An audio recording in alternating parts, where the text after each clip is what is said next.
Without inclusion, there's no love. And without love, there's nothing. What is life with no one to love you?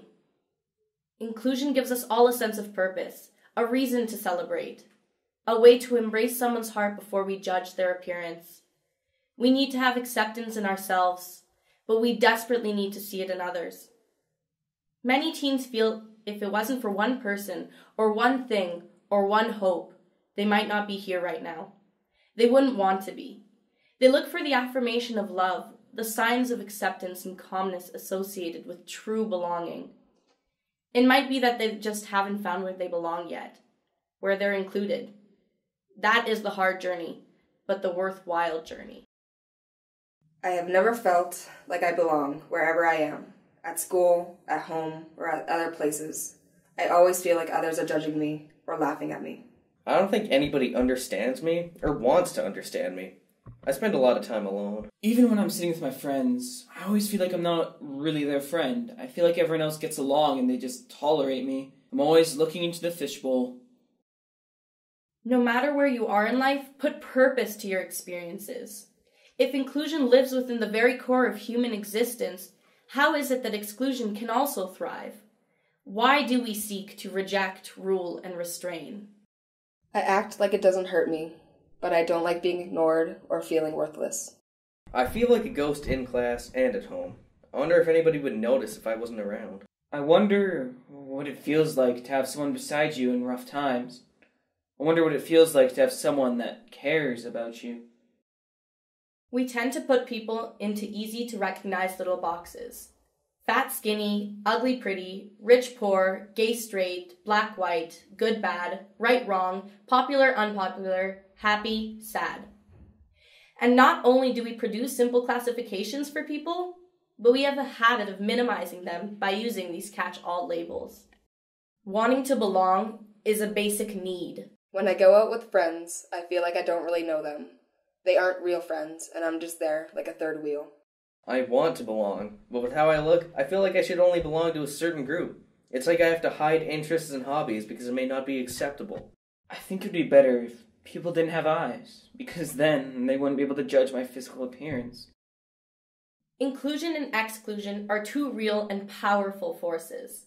For inclusion to exist, it requires a place to be included into, and other places you're not welcomed or invited into.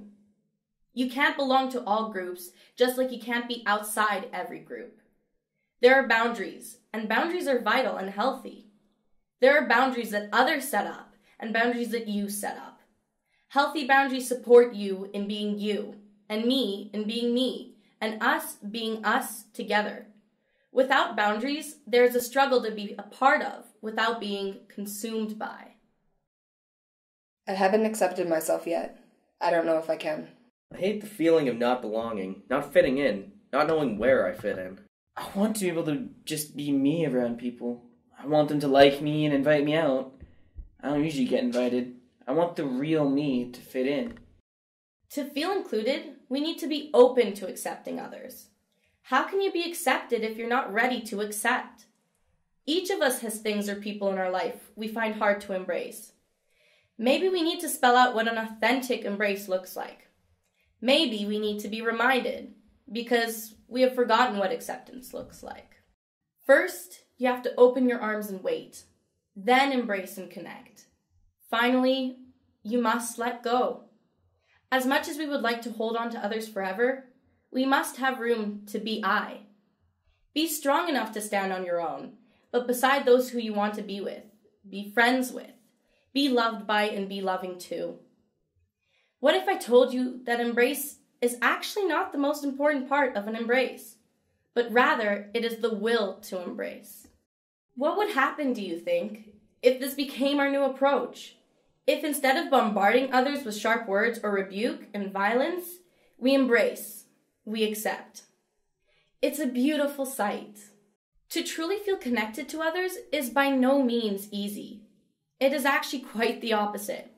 It requires us to be vulnerable and open to things unknown, ripping away our comfortable ideologies and familiar perceptions and letting us be totally and truthfully exposed to others and ourselves. We need to change ourselves. Look to your left and right. There are amazing, talented people all around you. Have you talked with these people? Are you open to talking to new people? Are you vulnerable enough to try? This, my friends, is what I'm calling you to do. If we all just took a second to realize the potential other people have, can you imagine what we could accomplish? Our individuality, our differences, are things we should celebrate, not hide. Everyone is special in their own way. They deserve the chance to share their beauty and get to fit in. I believe in you. It's about time you start too.